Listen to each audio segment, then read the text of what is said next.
really pressed of time. Kindly take the shortest time possible. I don't want to switch off the mic. So before I call the last category, let me say this. As I said earlier, I've spoken to Cyrus on 12th at 9:07. Little did I know that that would be the last time that we're going to speak. We were to have lunch with my brother, Senator Haniri, the following day at 1 o'clock.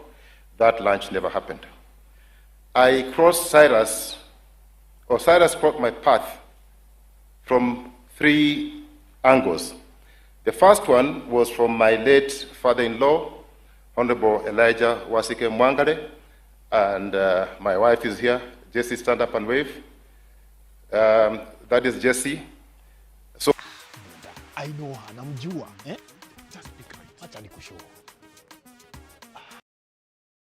who, of course, the father was a very close friend to Cyrus, a business mentor and political mentor. The second time I crossed Cyrus is when I was going to look for business in his office. You remember the T-shirt saga. I don't know whether you remember, but that order was mine. The T-shirt order was mine. I never got it. And so when I went to see Cyrus, I said, I lost this one. Cyrus said, okay, hiyo imeenda, sasa tutafanya nini? I said, okay. So Cyrus asked me, is there something else that you want to do? And you know, that time I was in the corporate world. So Cyrus removed a complimentary slip and addressed to the MD, National Bank of Kenya, please advance Philip Kisia 700,000. Of course, I was scared. I never went for that money. But that was Cyrus. Then, of course, we met in my later years, and that friendship has blossomed up to now. As my son Ethan says, Cyrus was a giver, not a taker. Cyrus gave everything he had, and most of the times was left with nothing, even nothing for the family. That was just Cyrus Jirongo. In the last year, in the last 12 months, we've had 3 events, or 2, plus this one. One when we were giving away our daughter Barbara, and we were together with Amaya and other friends. And of course, when our daughter Laureen passed on again, we're together, and now this is how we're ending the year. But we have, we cannot question God, but we ask those who are uncomfortable to allow the Luhya community, to allow the Tirikis, to allow Kenyans, to allow the world to mourn Cyrus Jirongo in a befitting manner. Don't be uncomfortable. Don't be uncomfortable. Allow us to mourn Cyrus. Lastly, I've talked about the T-shirt saga.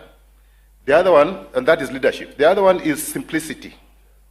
There was a time we were in Lomakanda. I think we were receiving in-laws. I can't remember. My Cyrus's widows can remind me. But we were receiving, I think, guests from Embu. And they had laid a buffet, 5-star buffet.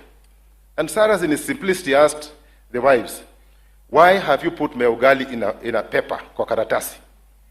Mimi ugali yangu unapika ikiwa moto unaweka kwa sahani. So I told my brother Cyrus, this is 5-star catering. And he asked me in vernacular, Hanumi muhoteli. Inuni hoteli. Is this a hotel? This is not a hotel. This is my home.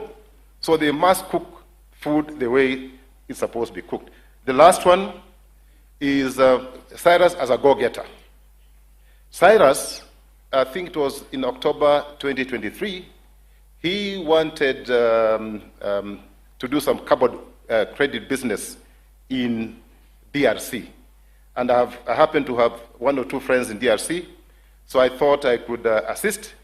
And of course, I took a bit too long in actualizing that meeting. We were to schedule a meeting between his delegation and Guodong and myself to meet Sisekedi, but that took a bit too long, and Cyrus became impatient.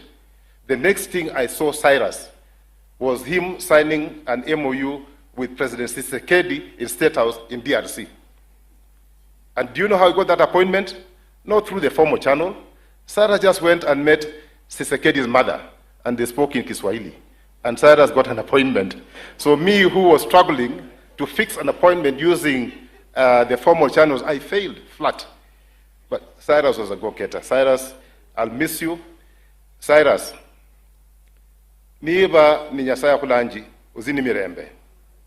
uzini mirembe na niba mukhono kwa binadamu gulimu khandi kakhunyole. Let me end there, and I'll call the following speakers. And the church, we are really under a lot of pressure, a lot of pressure. So if you are given an opportunity to speak,